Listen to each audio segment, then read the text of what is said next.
Assalamualaikum warahmatullahi wabarakatuh. Selamat siang dan salam sejahtera untuk kita semua. Om Swastiastu.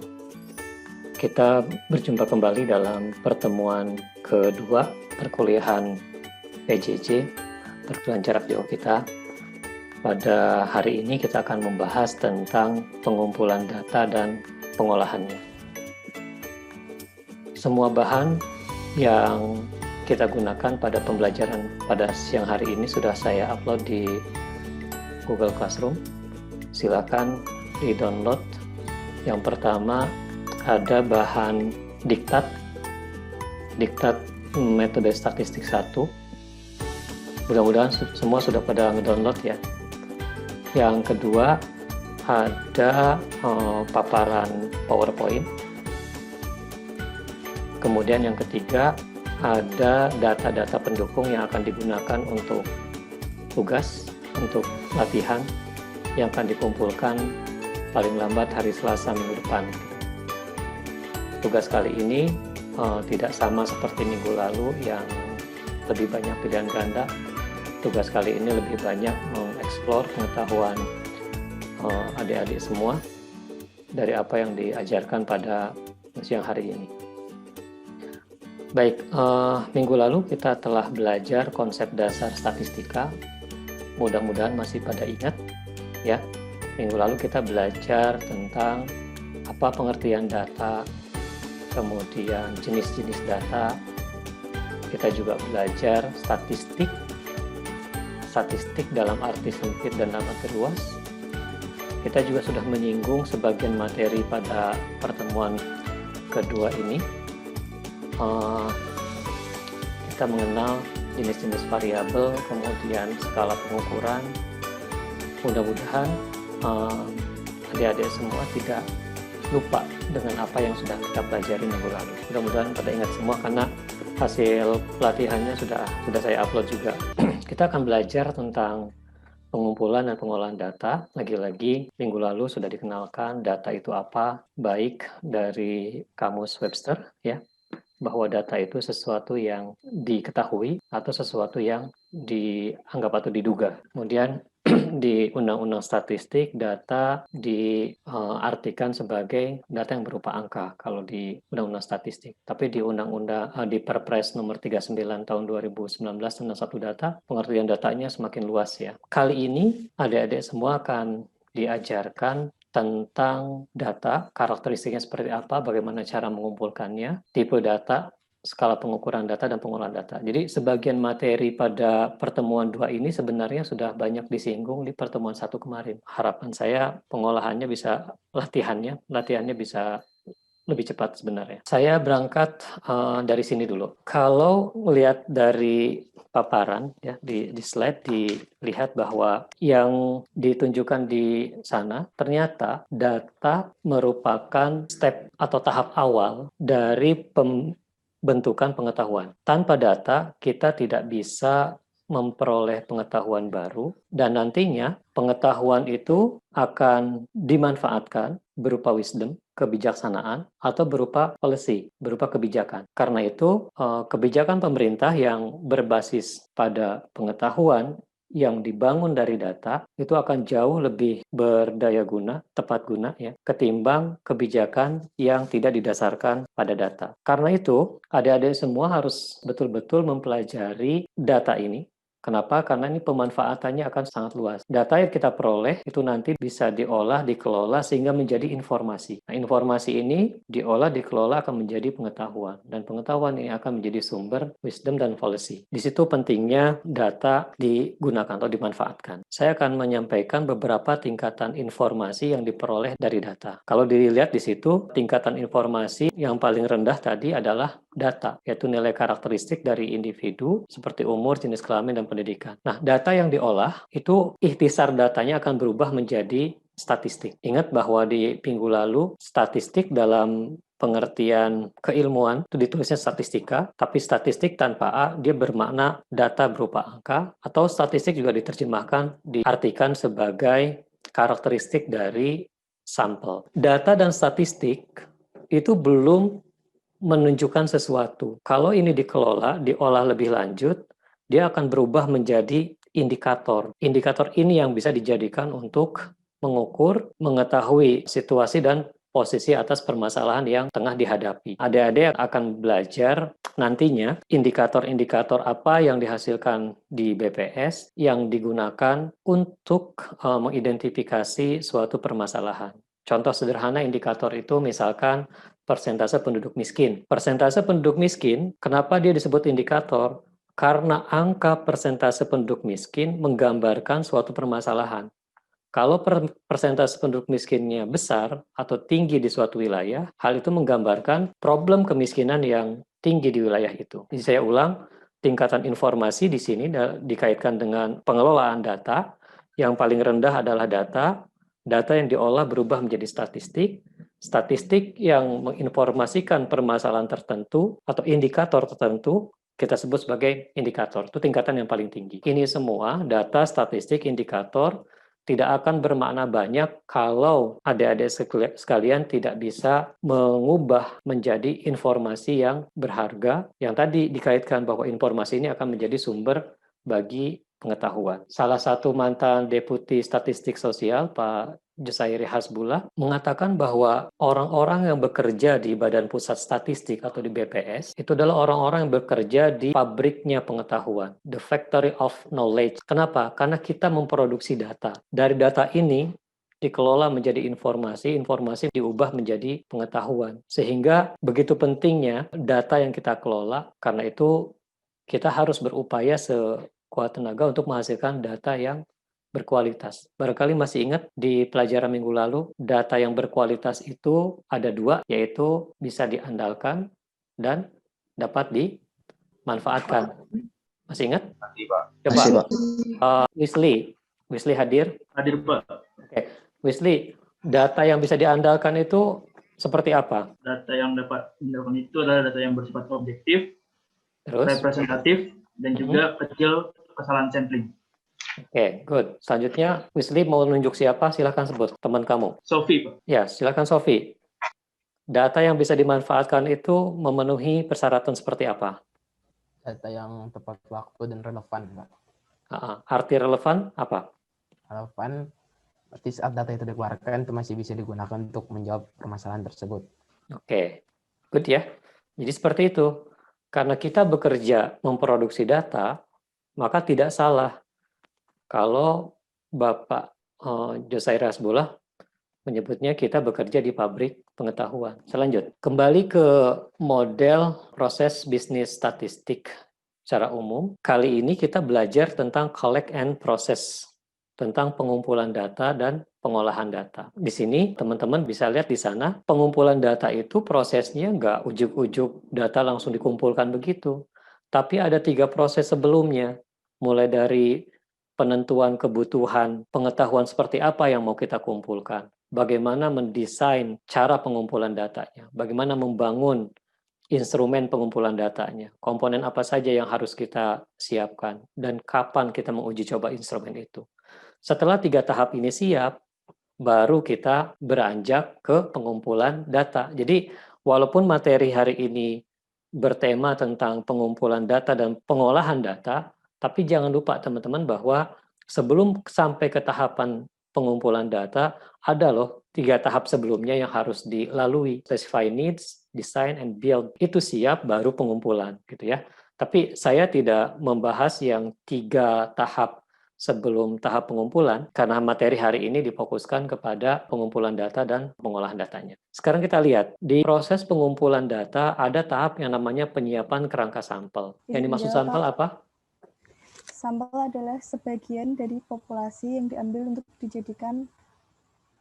dikumpulkan datanya. Itu sampel. Di sini ada istilah baru lagi nih, kerangka sampel atau sampling frame. Untuk bisa mengambil sampel, harus ada sekumpulan sampel-sampel yang mungkin untuk kita ambil. Setelah ada kerangka sampel, ada lagi tahap pemilihan sampelnya. Pemilihan sampelnya seperti apa, nanti saya akan jelaskan beberapa teknik pemilihan sampel. Kemudian penyiapan pengumpulan data, termasuk di situ merekrut petugasnya, melatih petugasnya, dan lain-lain. Kemudian di situ di pengumpulan data juga ada tahapan pengumpulan data menggunakan PP, and KP. Nanti di slide berikutnya akan lebih clear apa itu PP, apa itu KP. Itu moda atau tools untuk pengumpulan data. Setelah data terkumpul, di sana ada juga data entry-nya. Data itu diolah, di entry, di input, kemudian sampailah ke tahap terakhir di finalisasi mikrodata atau data mentah. Nah, itu proses pengumpulan data. Nah, selanjutnya kalau setelah data dikumpulkan, kemudian data diolah. Nah, tahapan olah data juga ada beberapa tahap. Di sana adik-adik bisa lihat mulai dari integrasi data, dikumpulkan, disatukan datanya. Kalau datanya terdiri dari beberapa modul, digabungkan dulu jadi satu, kemudian diolah. Kemudian data juga diberi coding dan klasifikasi. Kemarin kita belajar tentang skala pengukuran. Kalau nominal itu untuk pembeda. Di dalam pengumpulan data, yang laki-laki diberi kode 1, yang perempuan diberi kode 2. Atau klasifikasi dari lapangan usaha. Misalkan klasifikasi yang pertama, kode 1, itu untuk pertanian, kehutanan, dan perikanan. Kemudian sebelum diolah juga data harus divalidasi, diedit, dan diimputasi untuk beberapa data yang hilang, yang tidak diperoleh dari lapangan. Jadi ketika datanya itu kosong, itu bukan berarti dibiarkan kosong di proses pengolahan. Bisa jadi ada proses yang namanya imputasi. Kemudian membuat variabel turunan. Jadi variabel-variabel yang dikumpulkan pada saat pengumpulan data, itu sifatnya variabel yang direncanakan, dirancang. Nah, pada saat proses pengolahan, bisa saja variabel-variabel ini kita turunkan lagi. Kemudian di proses berikutnya ada yang namanya weighting dan agregasi. Apa itu weighting? Weighting itu pembobotan. Ketika kita memilih sampel, padahal informasi yang mau kita sampaikan ke publik adalah informasi tentang populasi. Nah, untuk sampai ke sana, maka data-data dari sampel itu harus diberikan weight, diberikan pembobot untuk bisa menggambarkan kondisi populasi yang kita duga. Agregasi itu artinya pengumpulan. Kalau datanya dikumpulkan dari tingkat wilayah, ya kabupaten kota, diagregasi menjadi provinsi.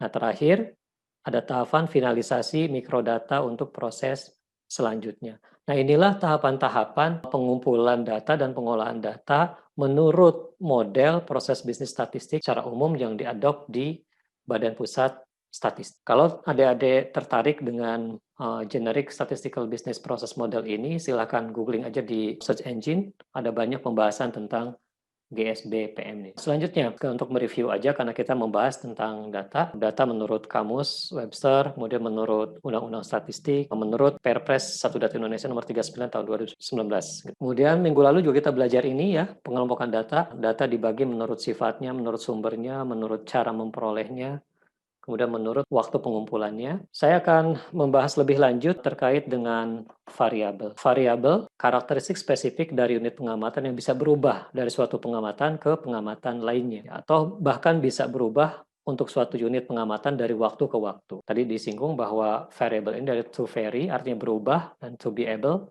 artinya dapat jadi bisa berubah. Lalu yang tidak berubah apa kita sebutnya? Kalau yang tidak berubah kita sebutnya sebagai konstanta. Ini juga minggu lalu sudah dibahas. Masih ingat ya, bahwa variabel itu terbagi dua.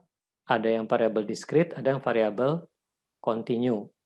Variabel discrete berarti variabel dengan nilai yang cara memperolehnya dengan cara menghitung atau mencacah, sehingga bilangannya menjadi bulat.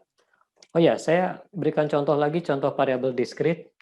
Perhatikan di sini, 1, 1,5, 2, 2,5, 3, 3,5. Ini juga termasuk discrete. Kalau yang dimaksud continue itu datanya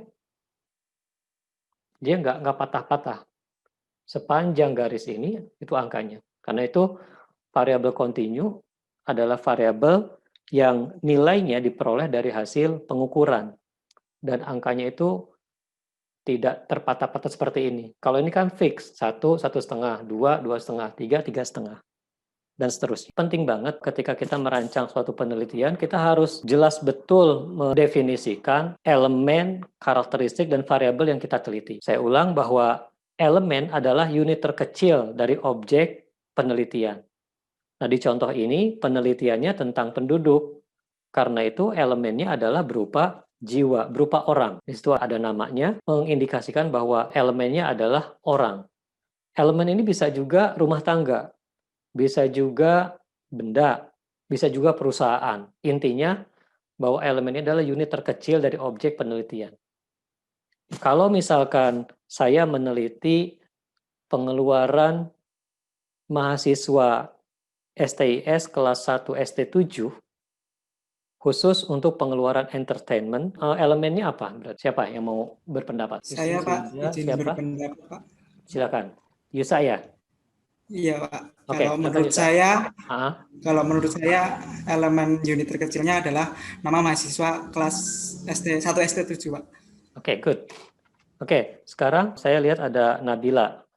Nabila, coba, kalau saya ingin meneliti tentang mobil-mobil dengan harga termurah, maka unit penelitiannya apa? Nama mobilnya, Pak.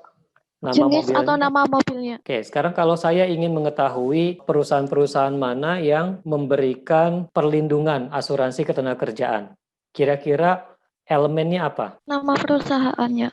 Nama perusahaannya ya. Jadi per perusahaan gitu. Seperti itu. Jadi kita mempelajari elemen, karakteristik dan variabel ini penting. Kenapa? Karena ini tahap awal sebelum kita mengumpulkan data. Selanjutnya ada karakteristik. Pengertian karakteristik adalah sifat atau ciri yang melekat di elemen. Di contoh ini ada berapa karakteristik yang dimunculkan? 2, Pak. 2 ya.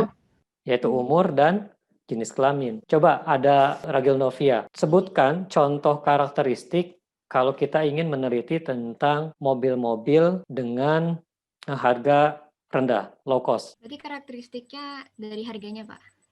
Boleh harganya apa lagi? Selain harga apa lagi? Karena yang ditanyakan harga murah, berarti menurut saya harga, terus karena karakteristik aja. Ya, karakteristik apa yang mungkin kita gali kalau kajian kita ingin melihat mobil-mobil low cost, harga murah. Harga sama tahun produksinya, Pak? Tahun produksi boleh. Ya, jadi harga, tahun produksi. Clear ya? Jadi teman-teman harus bisa mendefinisikan karakteristik apa yang mau saya kumpulkan. Di sebelahnya ada Salihati. Salihati pernah ikut mendengar berita tentang sensus penduduk? Pernah, Pak. Pernah. Nah, kira-kira karakteristik apa yang dikumpulkan dalam sensus penduduk 2020? Banyak anggota keluarga. Oke, terus? Umur. Oke. Tempat alamat. Ada yang mau tambahkan? Ayu? Izin menambahkan, Pak. Ya. Menurut saya biasanya ditanyain itu tentang pekerjaan, terus tingkat pendidikannya dia, gitu. Ya, itulah karakteristik. Selain itu ada variabel, tadi udah dijelaskan. Nanti teman-teman akan saya kasih tugas untuk mendefinisikan mana elemen, mana karakteristik, mana variabel. Tugasnya udah disiapkan. Saya lanjut ya. Ini masih kaitannya dengan data berkualitas. Oke, kemudian ini dimensinya masih ingat ya? Ada 6 dimensi pengukuran data berkualitas, mulai dari akurasi, aktualitas dan tepat waktu, aksesibilitas, interpretabilitas, koheren dan keterbandingan, sama relevan, termasuk pengertian dan indikator-indikatornya. Silahkan dipelajari lebih dalam. Minggu lalu kita juga belajar tentang skala pengukuran. Nah, ini penting. Ketika teman-teman berencana mengumpulkan data, harus clear dulu skala pengukurannya mau diukur dengan skala apa. Contoh, jenis kelamin. Ya, kita akan menggunakan skala pengukuran nominal. Saya coba beri contoh bahwa sebuah variabel itu bisa diukur menurut skala pengukuran tergantung si peneliti maunya seperti apa. Contoh pendapatan. Pendapatan, kalau yang ditanyakan itu nilai pendapatannya, maka ini termasuk skala pengukuran apa? Rasio, Pak. Rasio.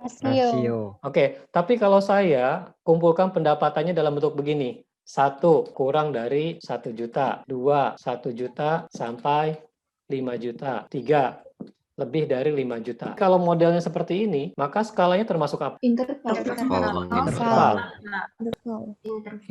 Jadi pendapatannya disusun dalam skala interval. Paham? Jadi sebuah variabel sangat tergantung bagaimana kita menetapkan skala pengukurannya. Nanti dalam prakteknya mana yang lebih baik? Kita mengumpulkan langsung nilainya atau memecah menjadi beberapa interval? Langsung nilainya. Langsung nilainya. Kalau kita bisa memperoleh data berupa nilai, maka setelah datanya ada, kita bisa kelompokkan seperti ini. Jadi kalau datanya rasio, kita bisa memecah dia menjadi interval, dipecah-pecah. Bisa juga kita ubah menjadi ordinal, bisa juga kita ubah menjadi nominal, tergantung. Tapi kalau kita kumpulkan sudah dalam bentuk interval, maka akan sulit mengubah ke dalam bentuk rasio. Ya enggak? Karena sudah dipatok di sini. Nggak bisa dipecah lagi berapa nilainya. Yang di bawah 1 juta itu nilai fixnya berapa? Mudah-mudahan teman-teman bisa memahami kenapa kita mempelajari skala pengukuran. Karena ini kaitannya dengan pengumpulan data harus didefinisikan lebih dulu. Bagaimana data itu akan kita kumpulkan, apa skala pengukuran. Saya tidak menginginkan teman-teman masih ragu dengan skala pengukuran. Ini harus clear banget bahwa nominal itu hanya membedakan, ordinal selain membedakan, dia juga punya kemampuan untuk peringkat. Dan interval pada jarak tertentu, intervalnya mempunyai makna, tapi tidak punya nol mutlak. Antara rasio punya sifat nol mutlak di sana. Di penjelasan bagian ini cukup clear. Karena kita membahas pengumpulan dan pengolahan data, ini adalah bagian dari kegiatan statistik. Yang tadi saya sudah jelaskan bahwa sebelum pengumpulan data, ada tahap perencanaan, ada tahap menentukan apa sih yang dibutuhkan, bagaimana mendesain, merancang pengumpulan itu mau seperti apa. Nah, di sini teman-teman bisa lihat pengumpulan dan pengolahan data adalah bagian dari sebuah proses. Di dalam pengumpulan data, tadi disinggung terkait bagaimana kita memilih sampel. Nih, salah satu teknik pengambilan data atau pengumpulan data dilakukan secara, kalau seluruh elemen populasi kita ambil, itu disebutnya sensus ya. Tapi kalau hanya sebagian-sebagian yang diambil, itu namanya sampling. Kegiatannya bisa dalam bentuk survei. Bagaimana teman-teman memilih yang merah-merah itu, yang merah-merah ini dari sekumpulan elemen populasi, supaya kalau kita ambil sebagian orang yang mewakili populasi, tapi kesimpulannya bisa mendekati populasi secara keseluruhan. Itu tujuan sampling. Sampling itu dibagi dua. Ada disebut probability sampling, ada yang non-probability sampling. Probability sampling memilih sebagian elemen dari populasi di mana setiap elemen itu memiliki kesempatan yang sama untuk terpilih. Kita sebut sebagai random. Jadi milihnya itu harus acak, tidak boleh menurut kesukaan kita. Sifat keacakan, kerandoman itu harus dijaga di probability sampling. Tapi kalau di non-probability sampling, sifat acak bukan sesuatu yang wajib. Jenis-jenis probability sampling yang paling sederhana, sini ada simple random sampling. Kita singkat sebagai SRS. Nah, simple random sampling, kapan kita menggunakan teknik ini? Jika semua elemen dalam populasi itu sifatnya homogen. Homogen itu cenderung mirip, ya, cenderung sama, sehingga siapapun yang kita ambil sebagai sampel pasti bisa mewakili populasi yang kita teliti. Contoh paling sederhana simple random sampling adalah ketika teman-teman memasak nasi, menguji apakah nasi itu sudah matang atau masih mentah, itu kan cukup ngambil dimanapun sampel nasi kita pilih. Pasti mewakili kadar kematangan nasi yang kita masak. Itu contoh sederhana. Nah, bagaimana teman-teman menjamin bahwa kerandoman atau keacakan itu kita jaga? Bisa dibantu dengan tabel angka random. Tabel angka random itu berupa angka-angka menurut baris dan kolom. Ini baris 1, baris 2, baris 3, dan seterusnya. Ini ada kolom 1, kolom 2, kolom 3, dan seterusnya. Di sini ada kumpulan angka. Kalau sekarang, udah jarang digunakan. Kenapa? Karena kita sudah punya alat bantu, misalkan di Excel, kalau teman-teman ngetik, sama dengan RAND, ya, RAND atau random between. Jaminan keacakan ini harus dipenuhi kalau kita mengambil sampel secara probability sampling. Nah, yang pertama tadi simple random sampling. Jadi ambil dimanapun selama pengambilannya itu acak, maka udah masuk ke probability sampling yang paling sederhana. Yang berikutnya systematic sampling. Saya mau memilih 10 orang dari kelas 1 ST7 secara sistematik. Bagaimana caranya? Kalau mau sistematik, saya urutkan dulu nomor 1, 2, 3 sampai seterusnya sampai nomor terakhir 34. Kemudian ini N besarnya adalah 34. Yang mau diambil N kecil 10. Berarti muncul di sini istilah interval, yaitu interval perbandingan antara jumlah populasi dengan jumlah sampel yang mau kita pilih. Berarti intervalnya 3,4. Kemudian kita pilih dulu. Sampel pertama kita pilih tadi menggunakan tabel angka random atau membangkitkan satu angka acak. Maka sampel berikutnya nggak perlu membangkitkan angka acak lagi. R2-nya cukup menambahkan R1 dengan interval yang tadi. Sampel ketiganya berapa? Ya, sampel sebelumnya ditambahkan interval. Tapi kita nulisnya sebelum dibulatkan. Dan seterusnya sampai sampel ke-10 terpilih semua. Unsur randomnya di mana tadi? Unsur randomnya hanya saat memilih sampel pertama. Berikutnya dipilih secara sistematik menggunakan interval yang sama. Yang ketiga ada stratified sampling. Kata-kata stratified, strata ya, ingetin, itu berarti kelompok yang memiliki yang anggotanya kurang lebih sejenis, homogen kalau bahasa kita. Contoh, ini satu ST7. Saya ingin punya sampel, misalkan ada 11 laki-laki dan 23 perempuan. Ya. Di sini N-nya dari 11 laki-laki, saya mau ambil, taruhlah sampelnya itu 4. Dari 23 akan saya ambil misalkan 10, misalkan seperti ini. Kita menggunakan stratified sampling, kita harus membagi dulu menjadi beberapa kelompok, di mana di dalam satu kelompok itu homogen. Dalam hal ini contohnya semua laki-laki dan semua perempuan gitu ya. Lalu masing-masing dipilih. Bayangkan kalau kita menggunakan simple random sampling tanpa menggunakan stratifikasi dulu, tanpa menggunakan pengelompokan dulu, mungkin nggak nanti ada sampelnya tidak ada keterwakilan laki-lakinya? Mungkin saja, karena lebih banyak perempuannya. Jadi kita membentuk strata itu untuk menjamin ada keterwakilan dari kelompok. Ya, ada keterwakilan dari kelompok, sehingga sampel yang terpilih betul-betul representasi dari semua kelompok yang ada. Nah, itu namanya stratifikasi sampling. Masalah nanti ngambil 4 dari 11 mau simple random sampling silahkan, atau pakai sistematik. Nah, lalu ada lagi cluster sampling. Apa sih bedanya cluster dengan strata? Ini sama-sama menggambarkan kelompok, ya, menggambarkan kelompok. Bedanya dalam satu cluster itu heterogen, nggak homogen. Ya, ingetin, dalam satu cluster itu heterogen, berbeda-beda isinya. Contoh cluster itu kalau di BPS disebut blok sensus. Dalam satu blok sensus, muatannya itu bisa beraneka ragam isinya di dalamnya. Maka disebut cluster. Kita nyebutnya blok sensus. Kalau di masyarakat mungkin RT. Ini ada satu wilayah, dibagi-bagi menjadi beberapa klaster. Nah, klaster 1, klaster 2, klaster 3, klaster 4. Di dalam satu klaster ini ingat, dia harus berbeda-beda isinya. Heterogen. Kalau strata tadi harus homogen. Bedanya di situ.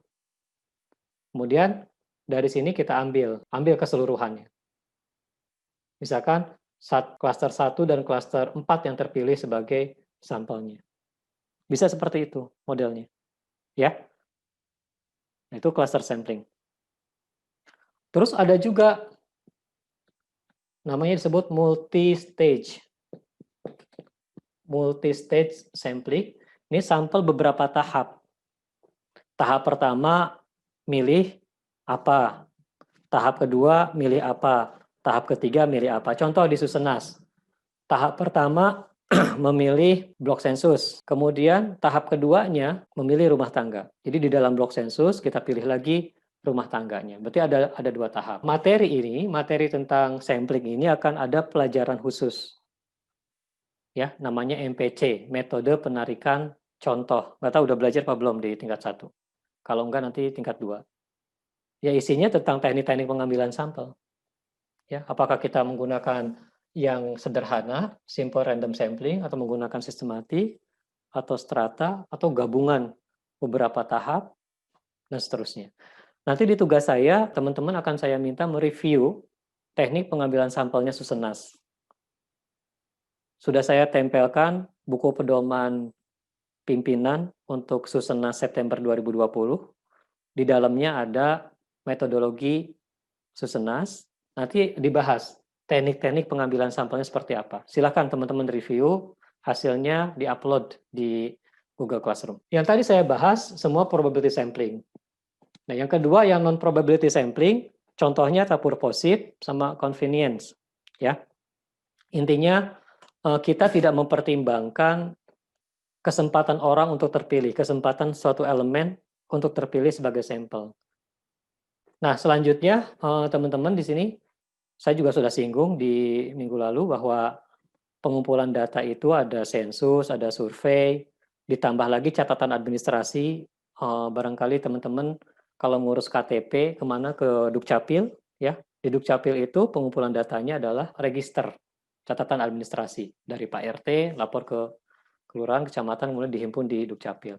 Ada juga teknik pengambilan sampel berupa eksperimen atau percobaan. Misalkan gini, untuk menghasilkan bibit padi yang paling unggul, seorang peneliti menggunakan beberapa teknik eksperimen ya, diuji berkali-kali bibit mana yang paling unggul. Nah itu cara pengumpulan datanya kita sebut sebagai experimental design dengan menggunakan percobaan. Ada juga pengumpulan data dengan cara observasi langsung ya, dilakukan pada saat kejadian di tempat kejadian berlangsung. Nah, ini untuk merangkum apa yang dijelaskan tadi, bahwa dari aspek cakupan elemen yang dikumpulkan, metode pengumpulan data itu terbagi dua antara sensus dan survei atau sampling di sini ya.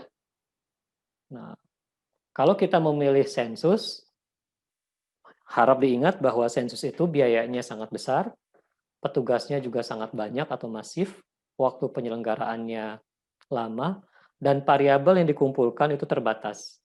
Kita tidak bisa mengumpulkan sebanyak mungkin variabel pertanyaan di dalam sensus. Kalau nggak bisa. Nah, untuk mengatasi beberapa kelemahan dari sensus, kita menyelenggarakan survei dengan teknik sampling ya.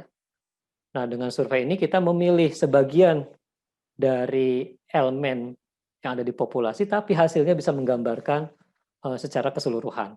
Nah, di situ terbagi tadi sudah dijelaskan, ada probability sampling, ada juga non-probability sampling. Oke.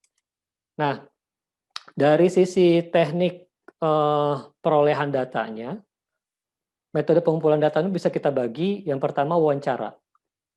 Wawancara bisa face to face atau tatap muka, bisa juga wawancara tidak langsung tanpa tatap muka. Kayak sekarang lagi pandemi ini. Lagi pandemi, maka kita mengumpulkan datanya dengan wawancara tetapi tidak langsung, bisa menggunakan telepon. Yang kedua, pengumpulan data juga bisa dilakukan secara observasi atau pengamatan langsung, biasanya ke objek-objek yang diteliti. Ya, kemudian yang ketiga ada pengumpulan datanya dengan self enumeration. Self enumeration itu si responden mengisi sendiri informasi yang dikumpulkan oleh si peneliti. Bagaimana caranya? Bisa melalui pos, jadi teman-teman dikirimi kuesioner dalam bentuk melalui pos, setelah nyampe disediakan perangko untuk bisa kembali ke alamat yang pengirim, gitu, ke alamat pengirim. Bisa juga melalui email, disampaikan lewat email, kemudian si responden membalas email itu, ya. Bisa juga melalui web, ya.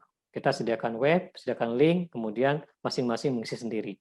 Gitu. Jadi pengumpulan data dari sisi teknik perolehan datanya kita bisa bagi dengan cara wawancara atau dibiarkan si responden mengisi sendiri.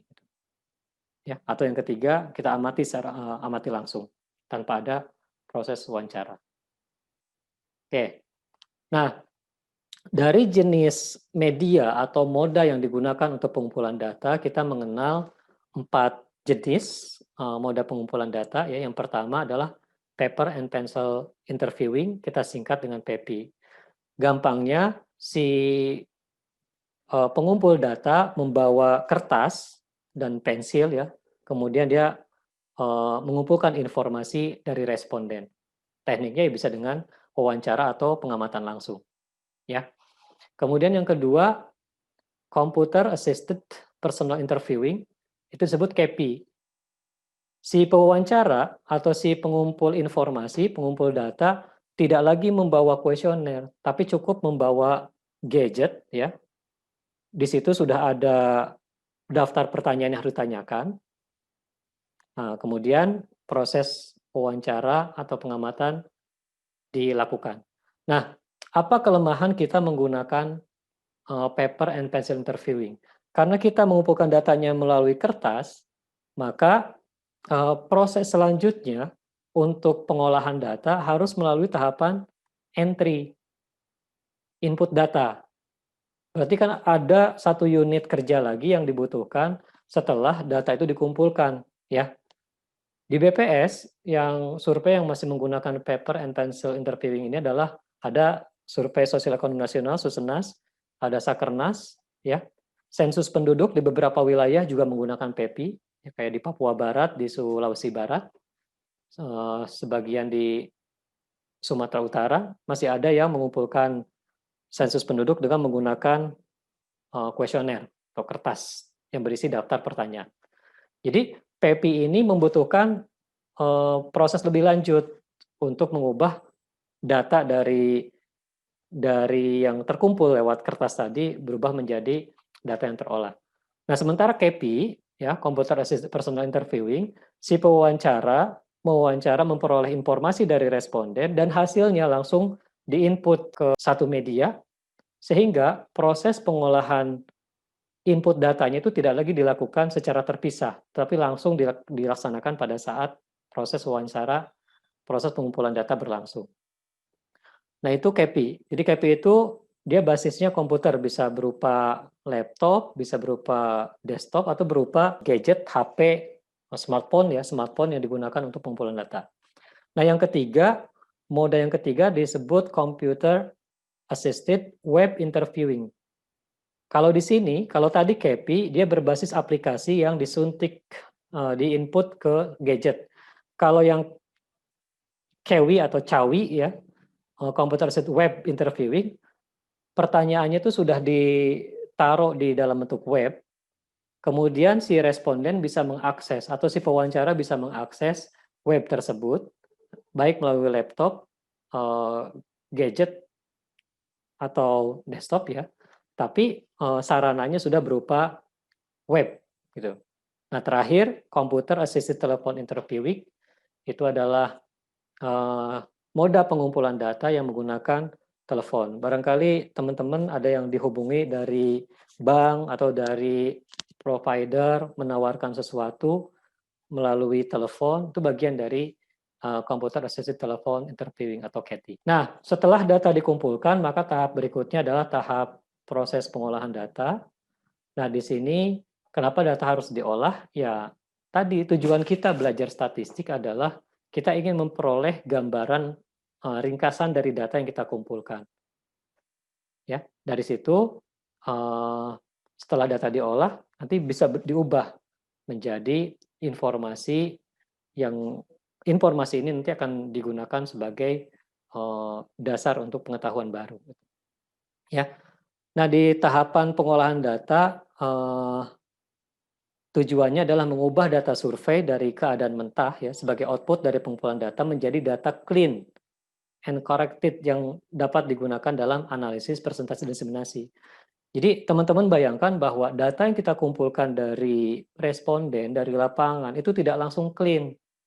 Karena itu tadi kan ada tahapan editing coding, ada tahapan entry, divalidasi, ya, sehingga data akhir setelah diolah itu menjadi clean and corrected. Jadi datanya itu sudah bersih dari error, bersih dari kesalahan, dan dia sudah benar menginformasi sesuatu sesuai dengan keadaan yang sebenarnya. Sehingga tujuan pengumpulan data tadi menghasilkan data yang berkualitas tercapai setelah datanya melalui proses pengolahan.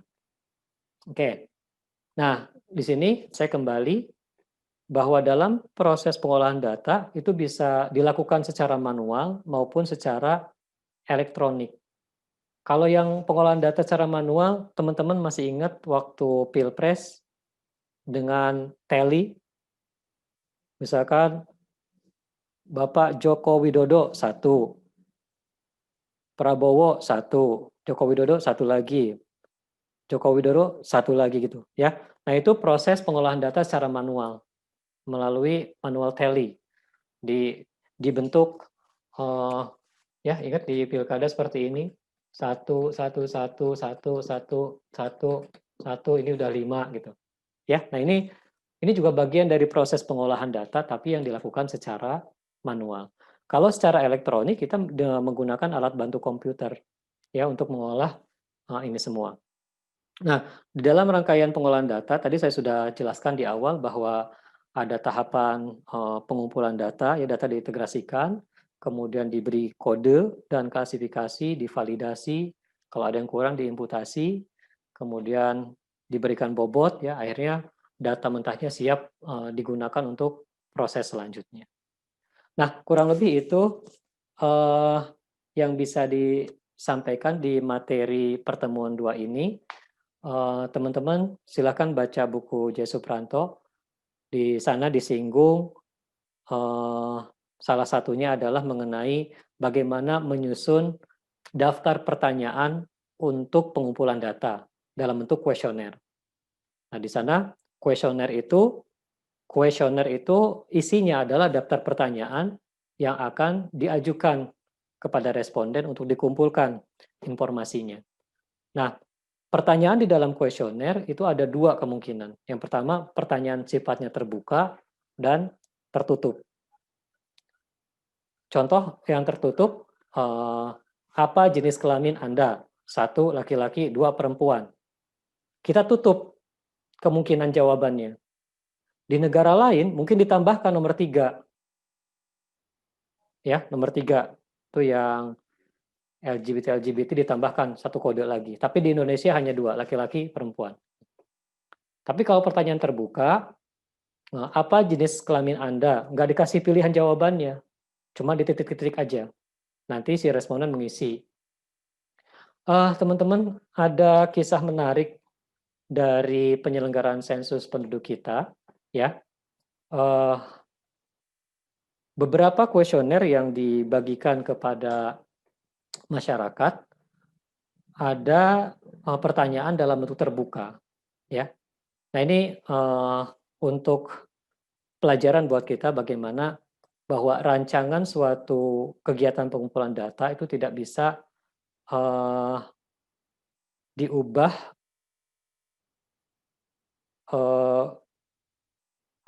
ketika tujuannya beda. Misalkan gini, kuesioner C1 SP 2020 dirancang untuk prosesnya wawancara. Jadi kita memegang namanya SP 2020 C1, pertanyaannya nama sesuai KTP _KK. Ketika kita tanyakan apa nama Bapak yang sesuai dengan nama KTP atau KK, pasti yang bersangkutan paham akan menyebutkan namanya. Misalkan saya Suryana gitu. Nah, ketika ini dipindahkan menjadi self enumeration, warga harus ngisi sendiri tanpa ada edukasi. Ada kejadian menarik, ada warga yang mengisi nama sesuai KTP _KK. Dia isinya apa? Sesuai KTP. Bukan namanya yang ditulis, tapi pilihannya gitu. Ya, nah ini pertanyaan terbuka. Ya, pertanyaan terbuka, responden bisa mengisi jawaban dari pertanyaan yang tidak ada pilihannya. Kalau pertanyaan tertutup, dikunci. Apa tingkat pendidikan yang ditamatkan? 1, belum sekolah. 2, tidak tamat SD. 3, tamat SD. 4, tamat SMP. 5, dan seterusnya. Itu kalau tertutup. Kalau terbuka, apa tingkat pendidikan Anda? Responden akan menjawab sesuai dengan informasi yang dia berikan, dan si pewawancara akan menuliskan sesuai dengan jawaban si responden. Begitu teman-teman semua. Mudah-mudahan penjelasan materi pengumpulan dan pengolahan data ini bisa dipahami dengan baik. Selanjutnya kita bisa diskusi. Silakan bagi yang ingin menanyakan. Ya. Saya izin. Siapa? Saya Aprilia Nurrohmah. Saya izin bertanya, Pak. Silakan. Terkait dengan sampling tadi kan ada non-probability sampling. Nah, apakah dengan kita itu menggunakan teknik tersebut bisa berpengaruh terhadap keobjektifan data yang diperoleh, Pak? Seperti itu. Non-probability sampling? Iya, apakah bisa berpengaruh terhadap karakteristik data, terhadap objektifnya itu, Pak? Iya. Ketika kita memilih non-probability sampling, maka kita tidak bisa menyimpulkan populasi secara umum. Kita tidak bisa menyimpulkan bahwa hasil dari penelitian kita atau kajian kita menggambarkan populasi keseluruhannya. Contoh ya, misalkan kita mau meneliti pola konsumsi masyarakat miskin. Tapi kita tidak menggunakan probability sampling. seketemunya aja masyarakat miskin di mana, kemudian kita wawancara. Nah, hasilnya itu hanya menggambarkan dari sampel terpilih aja, tidak bisa kita simpulkan masyarakat miskin secara keseluruhan. Itu kalau kita menggunakan non-probability sampling. Paham ya? Baik, Oke. Pak. Paham, Pak. Ada lagi? Terima kasih, Pak. Sama-sama. Izin bertanya, Pak. Silakan. Saya masih bingung ini antara variabel dan karakteristik. Perbedaannya itu apa? Mohon bisa dijelaskan lagi, Pak. Ya.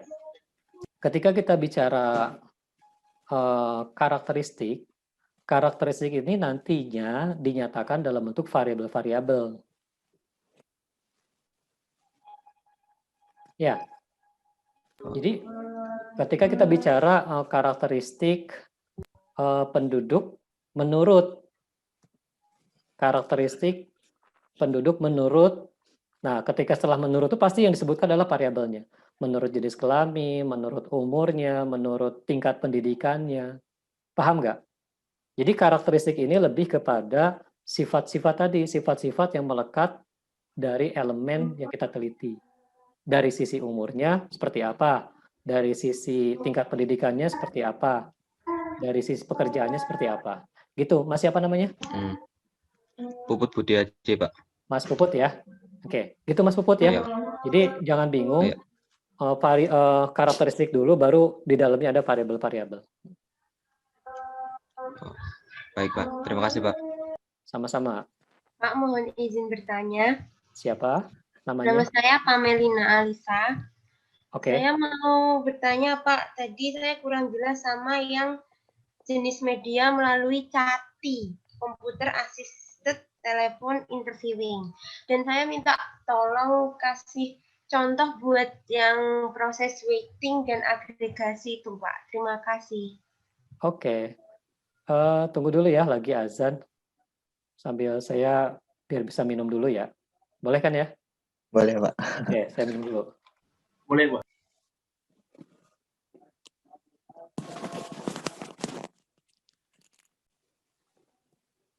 Oke, pertanyaannya Katie seperti apa? Kalau teman-teman tertarik dengan teknik pengumpulan data menggunakan web dan telepon, ini ada ilmunya sendiri, pembelajarannya sendiri. Pada prinsipnya bahwa orang yang kita hubungi lewat telepon itu telah diidentifikasi dulu dalam bentuk kegiatan listing, siapa saja rumah tangga yang masih menggunakan telepon, kalau memang ini telepon konvensional ya, atau siapa saja rumah tangga yang memiliki handphone. Dari daftar rumah tangga dengan telepon dan handphone tadi, dipilihlah sampel. Setelah itu, si pewawancara akan menghubungi responden terpilih, kemudian dikumpulkanlah informasi yang dibutuhkan. Nah, itu proses CATI. Ya, seperti itu. Nah, yang kedua pertanyaannya apa tadi, Mbak? Weighting Pamelina? sama agregasi, Pak. Proses weighting. Weighted ya, weight. Oke, saya gambarkan weight yang paling sederhana. Ini kalau kuliahnya jarak jauh gini, kadang bisa dimintain tolong ngapusin whiteboard ya. Oke. Ini contoh ya.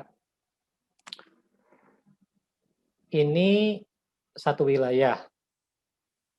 Sebutlah ada 1.000 orang populasinya. Kemudian dipilih sampel sebanyak taruhlah 50 orang. Ini sampelnya. Oke. Kemudian yang ditanya adalah cuma jenis kelaminnya. Oke. Dari 50 orang ini yang jenis kelamin laki-laki misalkan ada 30, yang perempuannya ada 20. Sudah? Oke. Nah, yang dimaksud dengan weight, pembobot itu bagaimana dari sampel yang laki-laki 30 ini, perempuan 20 ini, kita estimasi untuk 1.000 orang. Gimana cara paling kasar? Maka cara paling kasar gimana? Berapa laki-laki di sini, perempuan di sini? Cara paling kasar adalah 1.000 bagi 50. Ya. Iya, Pak. Ya, 1.000 bagi 50 dikali laki-laki ada 30. Iya enggak? Iya, Pak. Oke, yang ini perempuan 1.000 bagi 50 kali 20. Berapa? 600 kan? 100, sorry. 600 ya? 600. Yang ini 400. Iya enggak? Jadi, nah ini yang disebut dengan pembobot atau weight paling sederhana. N besar dibagi N. Nanti ketika teman-teman baca di buku di buku pedoman Susenas, itu akan ada tuh rumus-rumus pembobotnya. Itu saya jadikan sebagai tugas untuk pertemuan 2 ini. Ya, supaya lebih paham formulanya. Jadi ini yang dimaksud dengan pembobot. Nah, yang dimaksud agregasi itu seperti ini. Kalau agregasi, tadi kaitannya dengan stratifikasi. Misalkan, ini ada desa, ini ada kota. Kalau desa dan kota digabungkan, kan jadi satu provinsi. Itu namanya agregasi. Menggabungkan beberapa data sehingga dapat data yang lebih global, yang lebih di atasnya. Ya, itu agregasi. Kalau pemecahan, tinggal dikasih disagregasi. Berarti data satu wilayah dipecah-pecah menurut komponen pembentuknya. Gitu, Familina ya tadi ya? Oke, ini sudah ada yang raise hand. Mas Ahmad Sowi, silakan. Mau nanya apa, Sofi? Ya, sebenarnya tadi saya mau nanya Pak tentang yang random sampling di bagian yang stratified Pak, stratified random sampling. Nah itu kan tadi itu untuk menjamin adanya keterwakilan suatu kelompok. Ya. Misalkan ada 60 populasi, terus 10 pria dan 50 wanita. Apakah nanti sampelnya itu yang diambil tuh tergantung dengan perbandingan dari pria dan wanitanya juga Pak? Oke.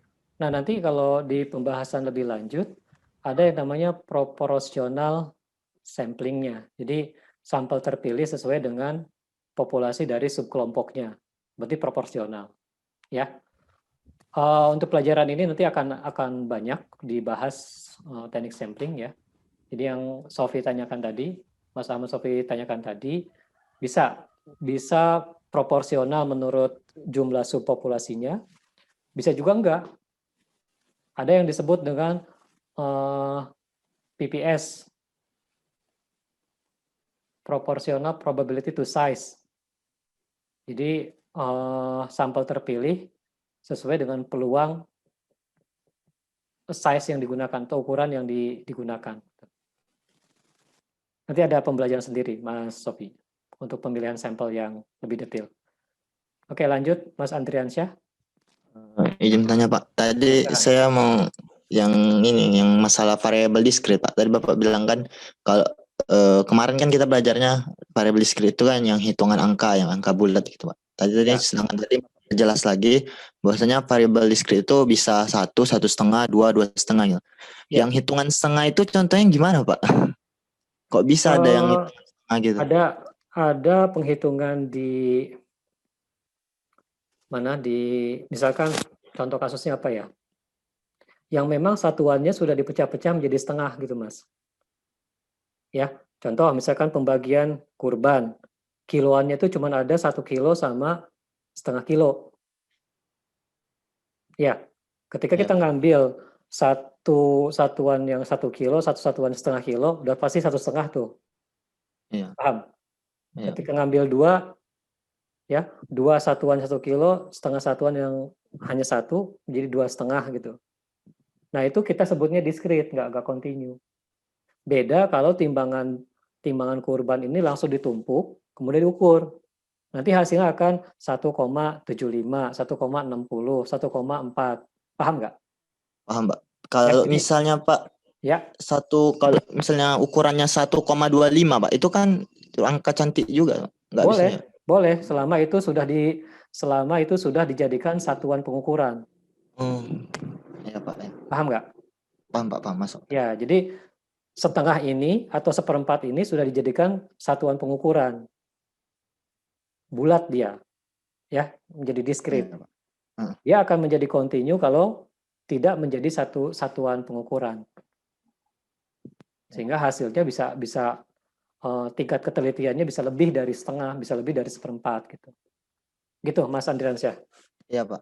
Paham, Oke, Pak. Makasih Pak. lanjut. Siapa lagi? Di bawahnya, silakan. Teresia.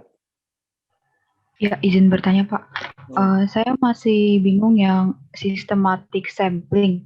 Ya. Itu R1-nya kita tentukan acak atau bagaimana Pak? R1-nya. Acak. Kalau disebut systematic random sampling, berarti kata-kata randomnya itu untuk memilih R1-nya secara acak.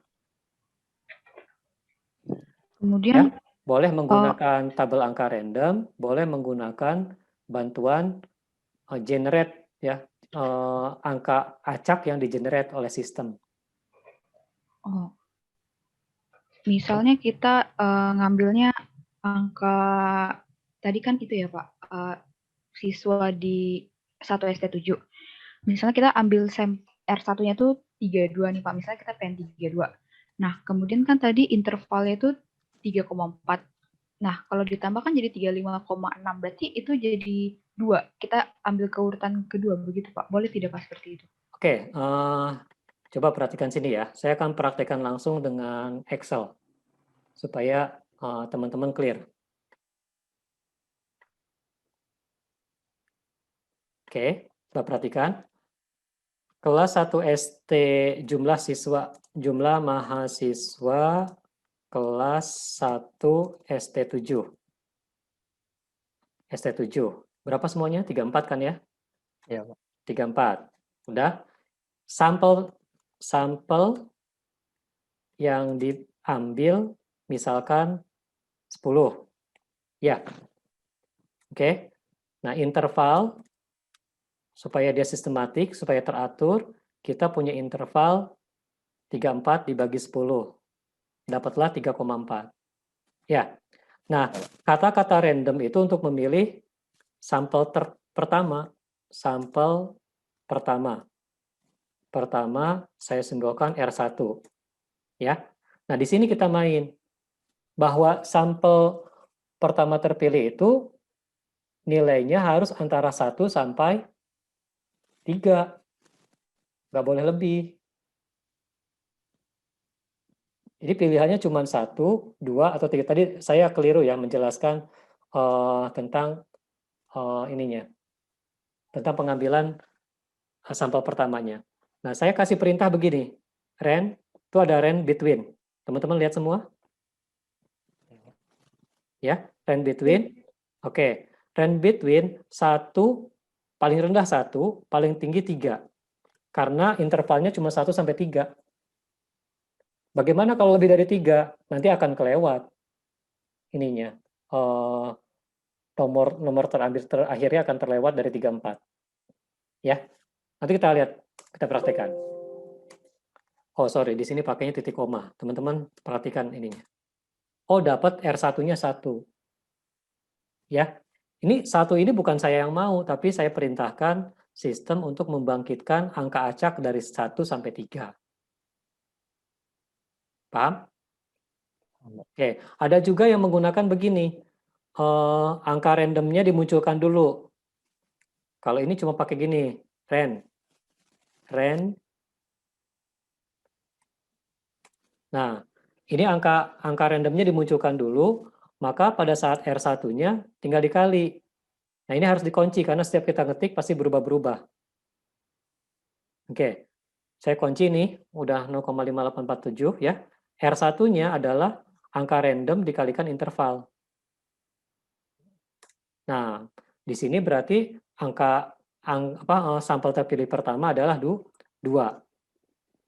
Ininya akan berubah terus ya. Ya, jadi tadi saya contohkan ke sini ya. Jadi itu. Jadi ada yang membangkitkan dulu angka random, baru dikalikan interval, dapatlah ini R1-nya berapa, dibulatkan jadi berapa. Udah? Kalau yang satu lagi langsung dengan menggunakan range between tadi. Paham ya? Nah, sekarang R2.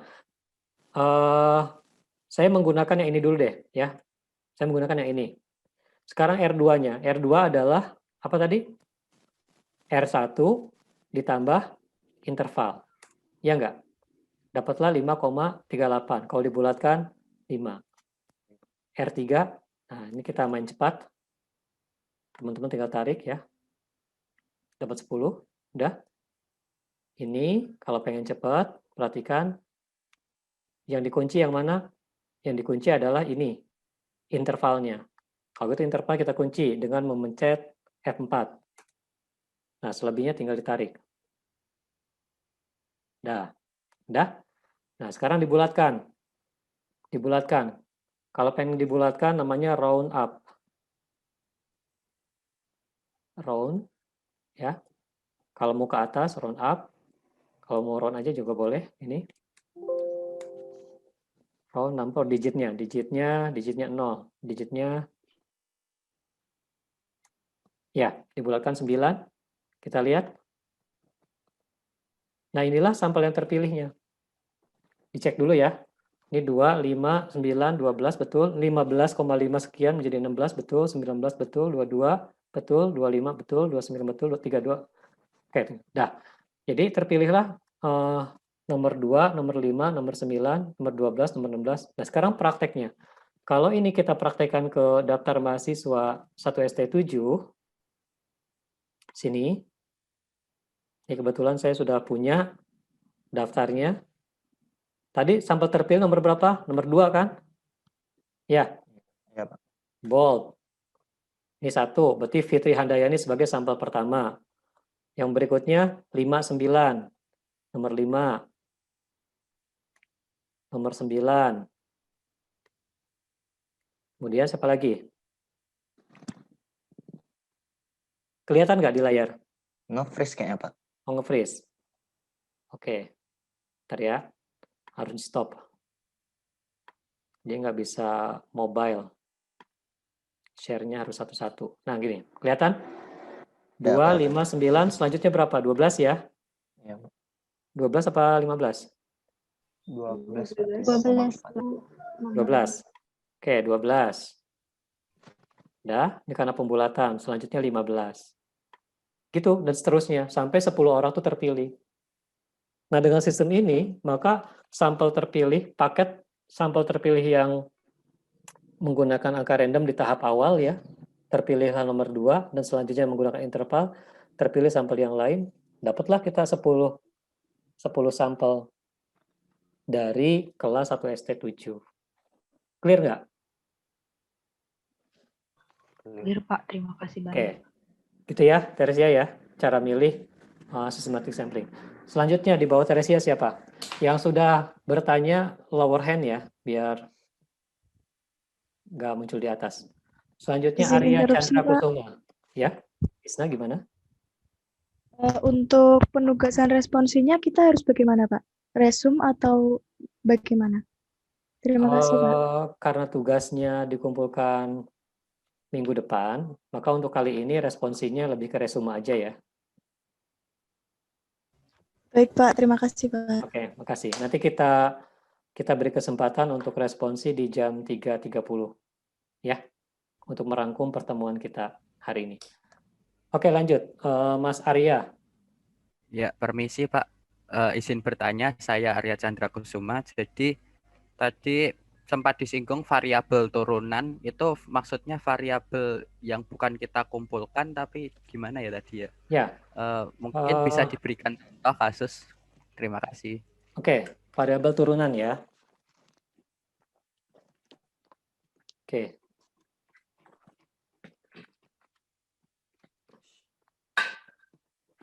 Contoh, ini kita punya data laki-laki perempuan.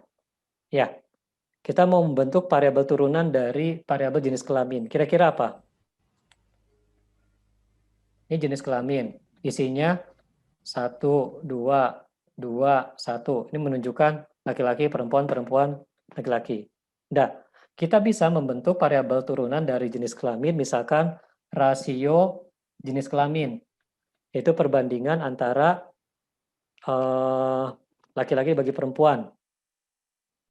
Bisa. Di sini, di contoh ini, nanti rasio jenis kelaminnya 30 bagi 20. Ya, pasti lebih banyak laki-laki dibandingkan perempuan. Begitu Mas Arya.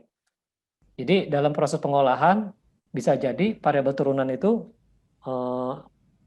bisa kita hasilkan lebih banyak ya dari variabel yang sudah dikumpulkan. Gitu Mas Arya? Saya kira itu hasilnya kalau dibuat rasio begitu ya. Bukan variabel. Apa bagaimana? Ya cuman dia namanya menjadi baru rasio jenis kelamin. Atau misal gini lagi, contoh lagi deh.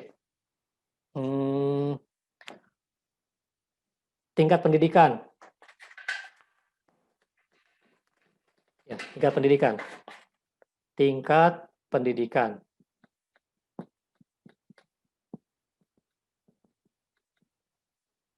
Mulai dari 1, 2, 3, sampai 14 misalkan. Ya, sesuai dengan tingkat pendidikannya. Dari mulai belum sekolah, belum tamat SD, dan seterusnya.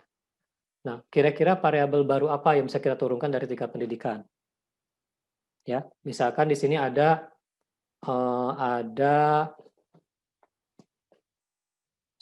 tingkat pendidikan, ini tingkat pendidikan yang ditamatkan. Bisa juga di sini ada variabel lain, misalkan kelas tertinggi. Kelas tertinggi. Ada kelas 1, ya. Ada misalkan kelas 1, ada kelas 2, ada 8 itu untuk tamat. Ya, kalau di survei 8 itu tamat, dan seterusnya. Nah, kombinasi dari kelas tertinggi, tingkat pendidikan yang ditamatkan, kita bisa membentuk variabel baru, variabel turunan yang disebut dengan lama sekolah. Lama sekolah. Contohnya seperti apa? Ya. Oke.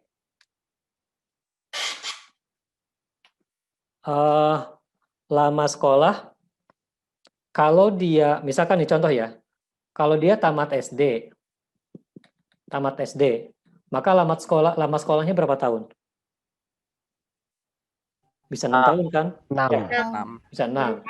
Tapi tamat SD, sempat ke SMP, ya yang kedua tamat SD plus kelas 2 SMP. Maka lama sekolahnya jadi berapa tahun? 8. Nah ini barangkali ini lebih cocok menjelaskan variabel turunan. Gitu ya, Mas Arya. Jadi dari variabel yang terkumpul, kita membentuk variabel baru hasil kombinasi dari jawaban-jawaban yang kita peroleh. Nah ini contohnya lama sekolah. Gitu. Ya Pak, sudah jelas. Terima kasih. Oke, sama-sama. Next, Mbak Siti. Ya, izin bertanya Pak tentang random sampling yang cluster. Ya.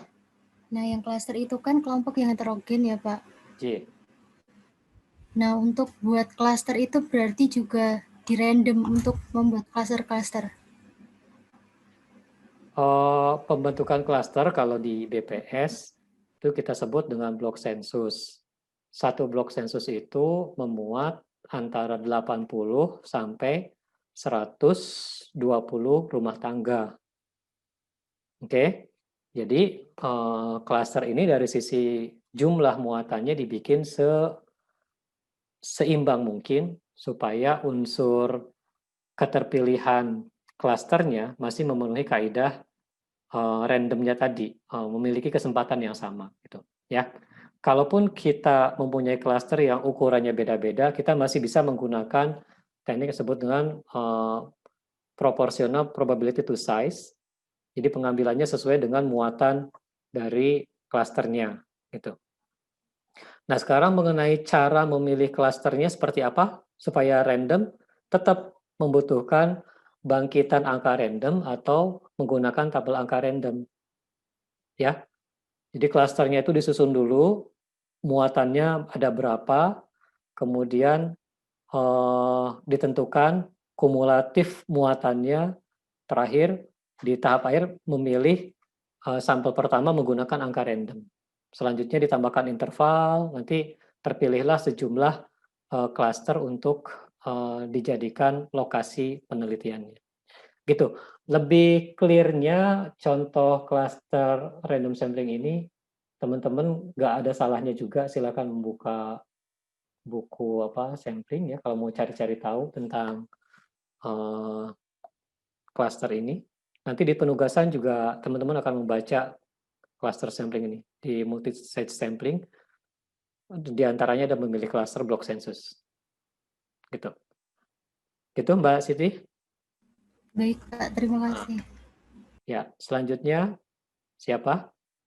Mbak Nadifa Fitri Adristi. Silakan. Saya izin bertanya Pak, mengenai jenis-jenis sampling acak kan itu banyak macamnya ya Pak. Ya. Nah, apakah tiap macam itu punya kegunaannya tersendiri? Jelas. Ketika kita milih sampling, ya harus sesuai dengan populasi yang kita pilih. Ya. Artinya, kalau populasinya homogen kayak tadi, kita cukup menggunakan simple random sampling aja selesai gitu. Tapi kalau kita ada niat, ada keinginan, kebutuhan bahwa sampel terpilih itu harus mewakili kelompok tertentu, maka harus dibentuk dulu stratifikasinya, stratanya, dan seterusnya. Ya, jadi teknik pemilihan sampling, metode sampling seperti apa disesuaikan dengan kondisi dari populasi yang akan diteliti. Gitu, Mbak Nadifa. Mbak Isna? Baik, terima kasih Pak. Sama-sama, silakan Mbak Isna. Izin bertanya Pak, ini untuk sampling kan ada yang random dan non-random. Ya. Sedangkan yang random sendiri ada yang terstruktur. Nah, kalau di yang non-random itu yang purposive dan convenient itu bagaimana Pak penjelasannya? Terima kasih Pak. Oke.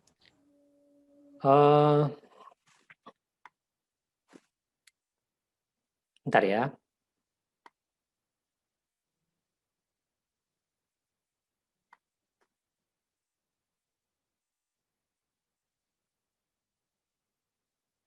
Untuk yang purposive,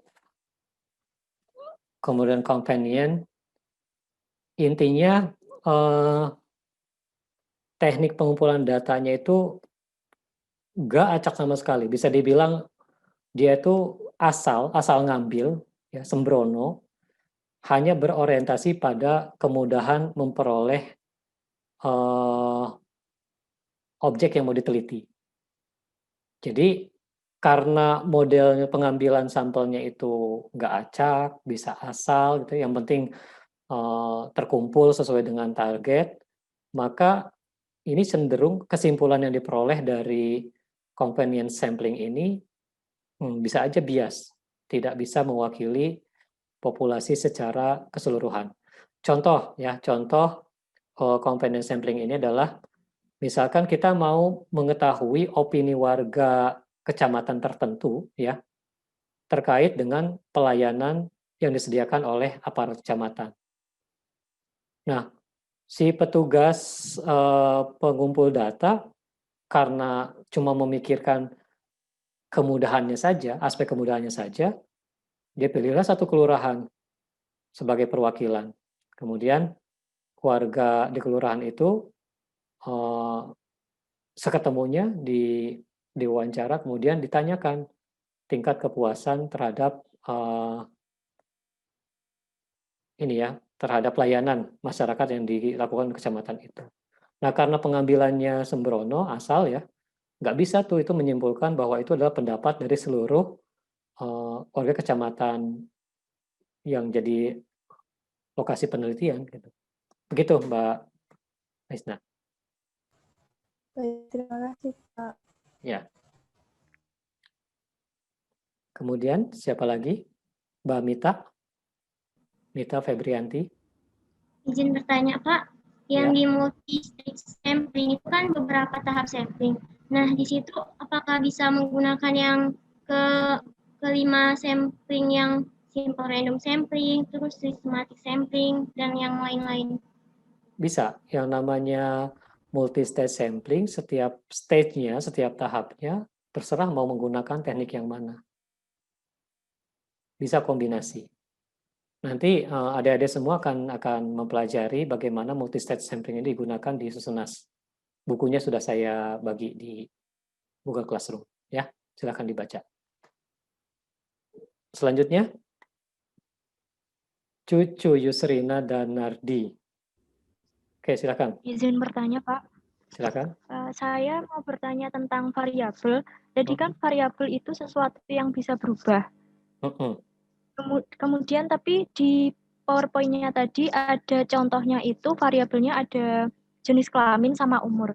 Kalau jenis kelamin itu kan tidak mungkin berubah gitu Pak. Dari satu waktu ke waktu lain itu gimana Pak? Makasih. Maksudnya berubah di sini adalah nilainya. Ketika saya tanya apa jenis kelamin cucu, jawabannya perempuan. Ketika saya pindah ke elemen yang lain, ya, apa jenis kelamin Mas Puput? Udah panggilannya Mas pasti laki-laki kan gitu. Jadi isian di dalam variabel jenis kelamin itu nggak semuanya sama perempuan semua, laki-laki semua, tapi berubah-ubah sesuai dengan elemen yang dikumpulkan informasinya. Gitu, Mbak Cucu. Ya, bukan pengertiannya jenis kelaminnya bisa diubah-ubah, nggak kayak gitu. Oke. Terus kalau contoh konstanta itu bagaimana Pak? Contoh konstanta. Misal, saya meneliti kebiasaan tidur santri di pondok pesantren perempuan gitu ya. Lalu ada variabel jenis kelamin di situ. Ya. Nah, jenis kelamin nanti isinya perempuan semua, namanya juga pesantren perempuan gitu. Nah, itu akan menjadi konstanta karena nilainya tidak berubah-ubah.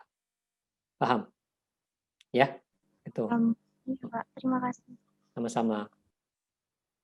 Oke, masih ada yang ingin bertanya? Yang di chat nggak ada. Izin bertanya, Pak. Oke, silakan Mas Ahmad Sofi. Ya. Tadi kan bahwa ada yang pakai untuk pengambilan sampel kan ada yang pakai AR, Pak, angka random, Pak. Ya. Tadi hasilnya itu 0,5 sekian. Nah, itu angka randomnya itu udah disetting duluan atau gimana, Pak? Kan datanya cuma 34. Apakah nanti angka random bisa 100? Atau saya tadi yang kurang lihat formulanya, Pak?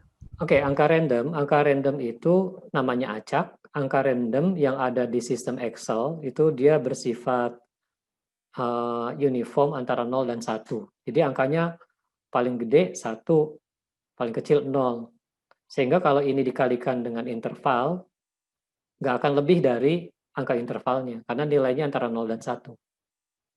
Gitu. Tapi kalau pakai random between, kita bisa menyebutkan nilai terkecil sampai terbesarnya. Jadi yang tadi saya pakai fungsi kan 2 fungsi ya, sama dengan RAND, kurung buka, kurung tutup. Nah kalau itu yang dipakai, maka nilai yang keluar antara 0 dan 1. Tapi kalau saya menggunakan random between, cukup menyebutkan antara 1 sampai angka bulat tertinggi dari interval. Dalam contoh tadi 3. Nanti yang muncul cuma 3 kemungkinan, kalau nggak 1, 2, atau 3. Gitu. Jadi kalau pakai random between tidak perlu mengalihkan AR dengan interval. Gitu Mas Ahmad Sofi. Terima kasih, Pak. Oke. Ada lagi? Izin bertanya, Pak. Silakan. Mengenai yang mode pengumpulan data tadi kan ada yang computer assisted personal interviewing sama yang satunya menggunakan web.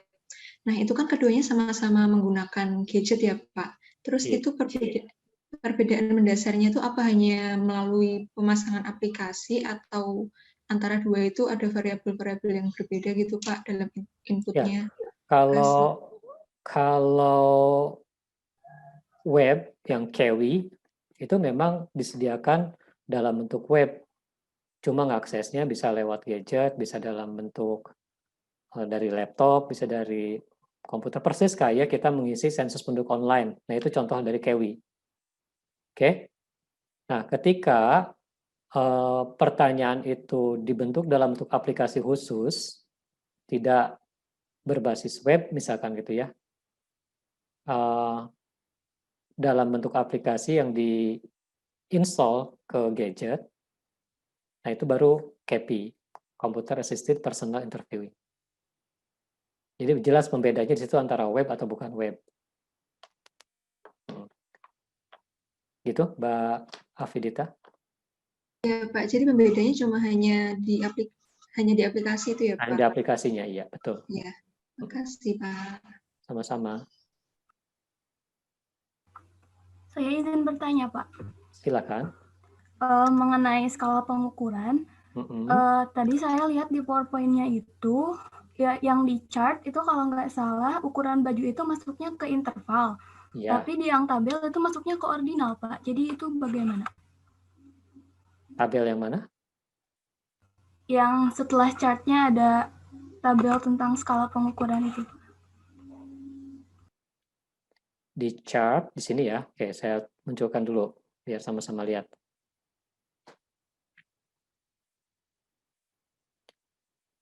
Yang di chart, dress size, ya. Dress size, kalau dia interval bentuknya seperti apa? Pernah lihat nggak ukuran baju antara sekian dan sekian, antara sekian dan sekian, antara sekian dan sekian? Kalau modelnya seperti itu, maka dress size-nya termasuk dari data interval. Oke, kalau yang di kotak sini,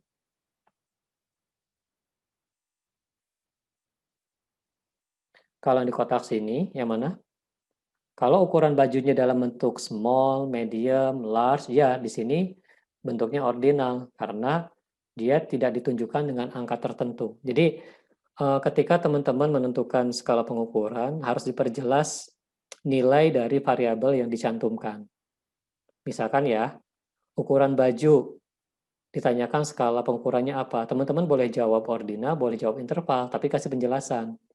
Dia akan bernilai ordinal kalau ukuran bajunya dinyatakan dalam bentuk small, medium, large, atau S, M, L, XL, double XL, triple XL, dan seterusnya. Tapi kalau dinyatakan dalam interval, dia pakai angka. Baju ini antara sekian dan sekian. Misalkan antara 12 sampai 15, 16 sampai 18, dan seterusnya. Gitu, Mbak Fitri. Ya, makasih Pak. Ya.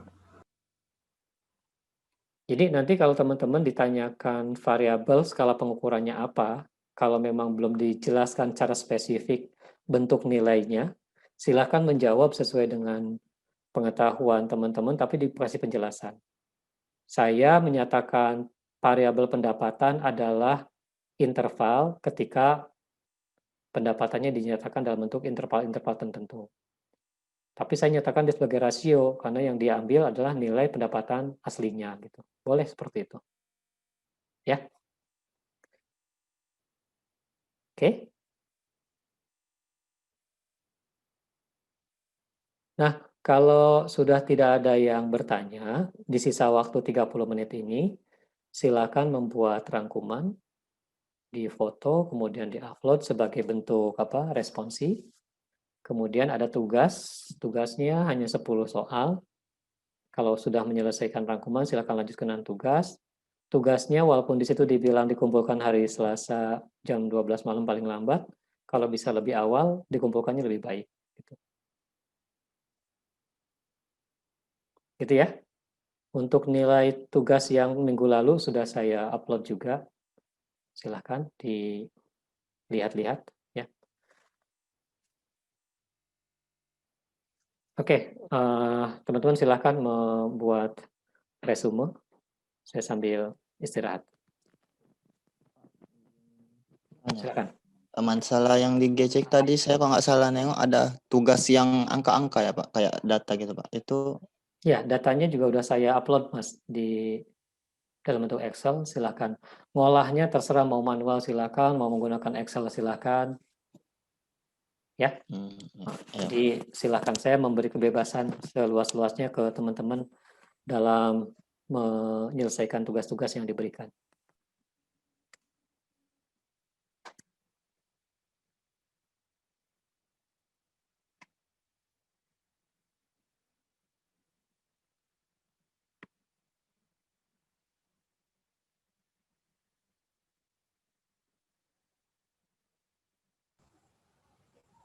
Izin bertanya, Pak. Silakan.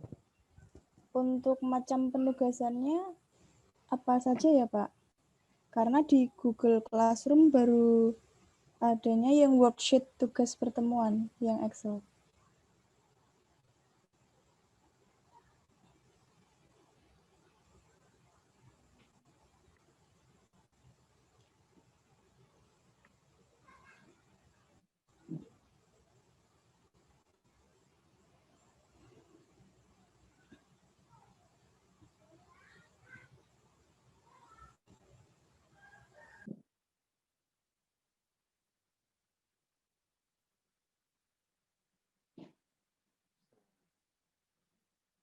Itu yang assignment, oh sorry.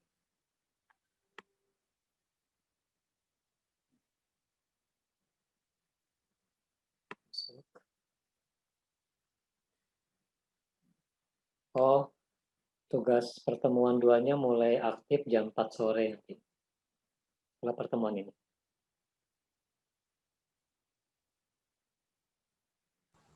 Baik, Pak. Lalu untuk yang worksheet itu kita harus apa, Pak? Itu bagian Diolah dari bagaimana? nanti di tugasnya ada perintah mengolah datanya yang di worksheet itu. Oh ya, baik Pak. Terima kasih Pak. Sama-sama.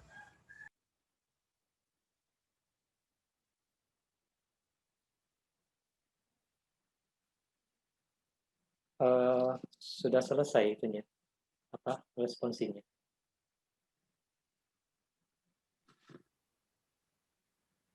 Udah, Pak. Yang lain belum tahu.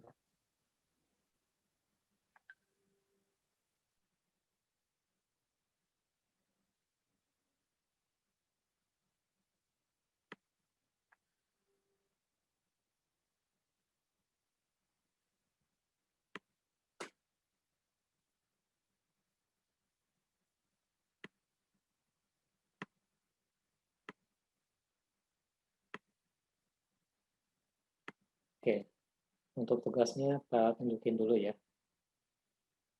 40.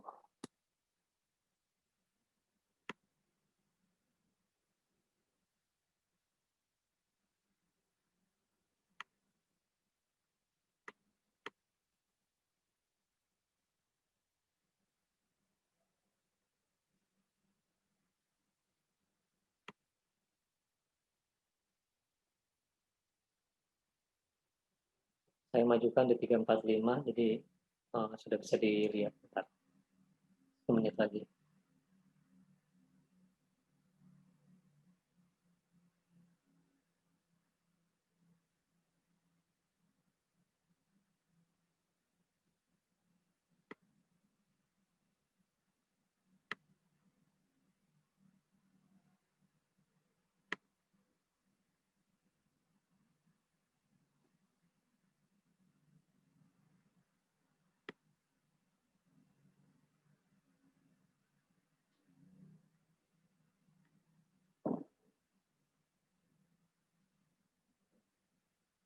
Sudah kebuka.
Ya, bagi yang sudah responsif, silakan dilihat-lihat tugasnya.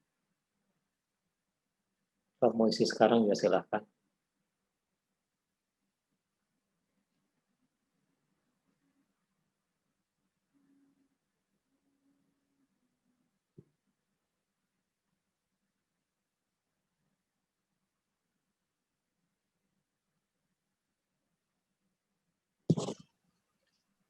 Izin bertanya, Pak. Silakan Mas Puput. Saya mau memastikan, Pak, masih ada mengganjal sedikit yang masalah variabel sama karakteristik tadi. Berarti kalau variabel itu misalnya umur, kalau karakteristik itu umurnya berapa ya, Pak? Ketika kita berbicara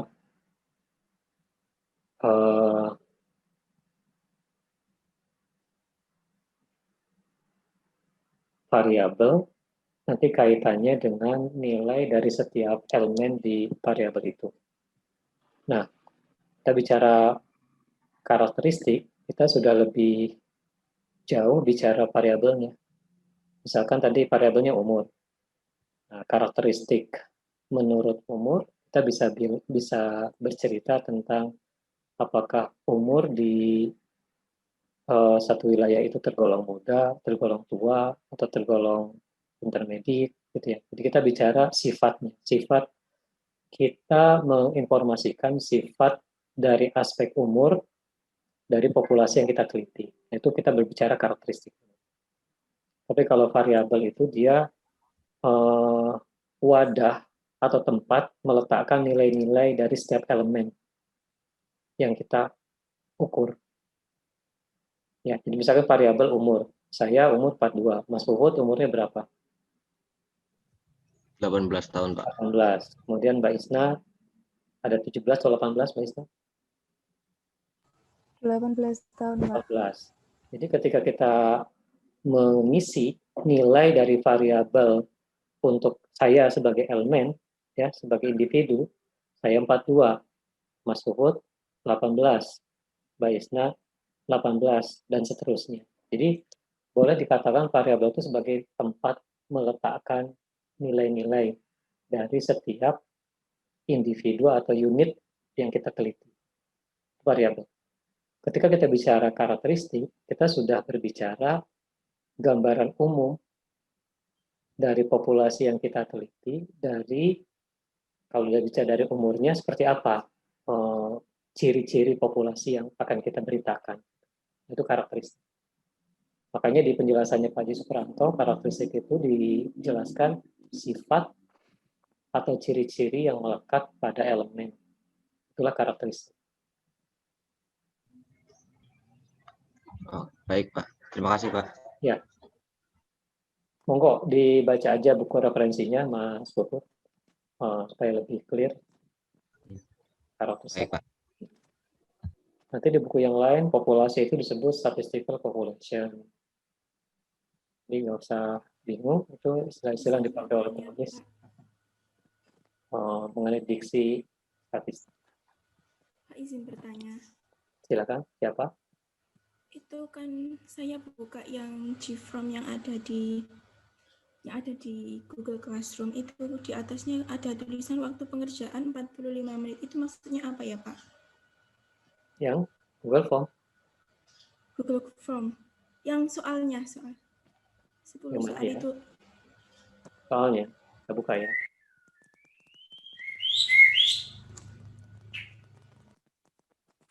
Oh. Abaikan aja ya.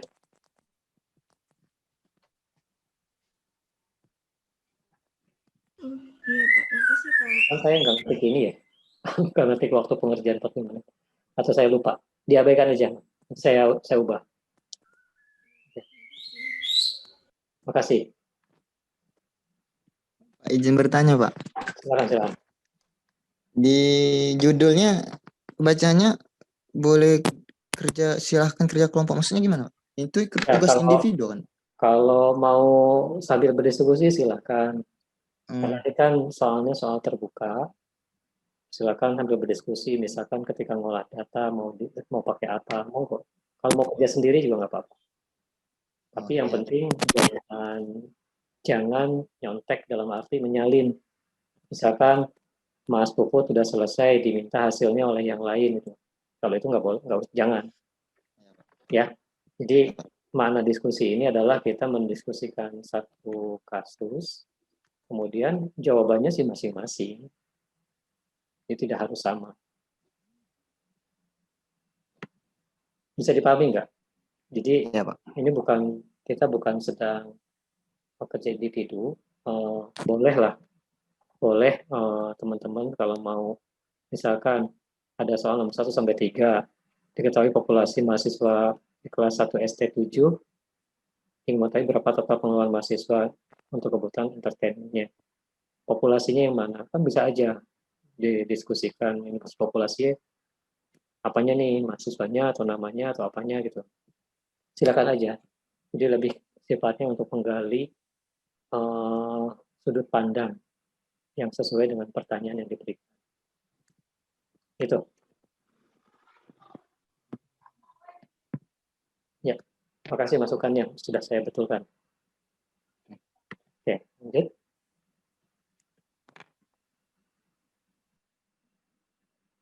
Oke, responsi tinggal Abi Kayana. Abi, gimana hari ini? Jaringan lancar nggak? Alhamdulillah Pak, lancar. Ini masih tinggal nyeken saya Pak untuk tugas responsinya. Oke.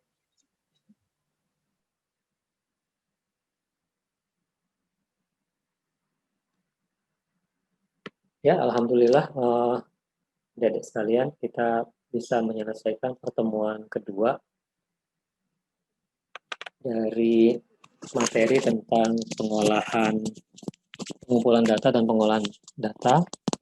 Mudah-mudahan apa yang saya sampaikan bisa dipahami dan membuka wawasan teman-teman semua.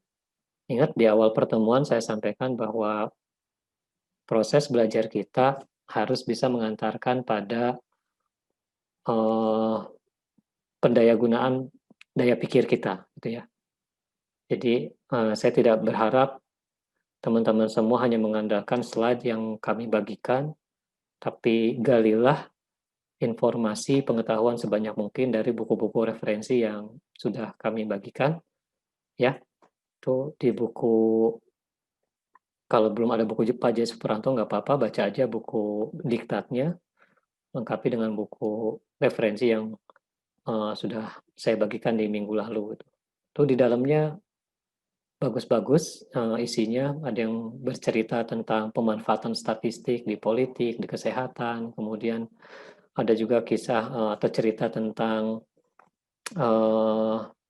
statement of purpose, membuat pernyataan tujuan penyelenggaraan pengumpulan data seperti apa yang paling bagus. Di buku itu disebutkan kalau statement of purpose-nya nggak clear, masih mengandung ambigu, maka jangan harap kita bisa mengumpulkan data yang baik.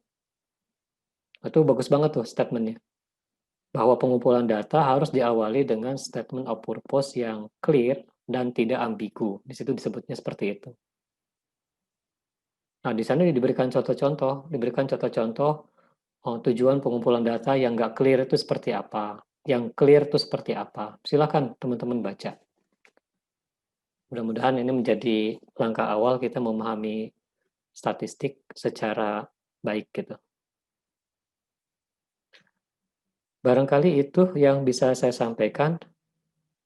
Terima kasih banyak atas perhatian dan keaktifan teman-teman dalam mengikuti perkuliahan jarak jauh sesi kedua atau pertemuan kedua ini. Kurang lebihnya saya mohon maaf. Besar harapan saya pengetahuan statistik teman-teman semua bisa terus di-upgrade, ditingkatkan, dan nantinya bisa dimanfaatkan ketika sudah masuk ke dunia kerja. Kalau tidak pertanyaan lagi, saya tutup. Assalamualaikum warahmatullahi wabarakatuh. Selamat sore dan salam sejahtera untuk kita semua. Om Swastiastu. Waalaikumsalam Waalaikumsalam warahmatullahi wabarakatuh. Terima kasih, Pak. Terima kasih, Pak. Banyak, Pak. Sama-sama. Terima kasih, Pak.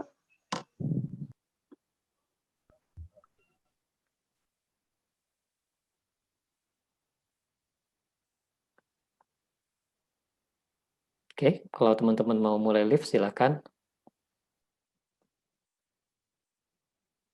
Ini Pak. Ya, silakan.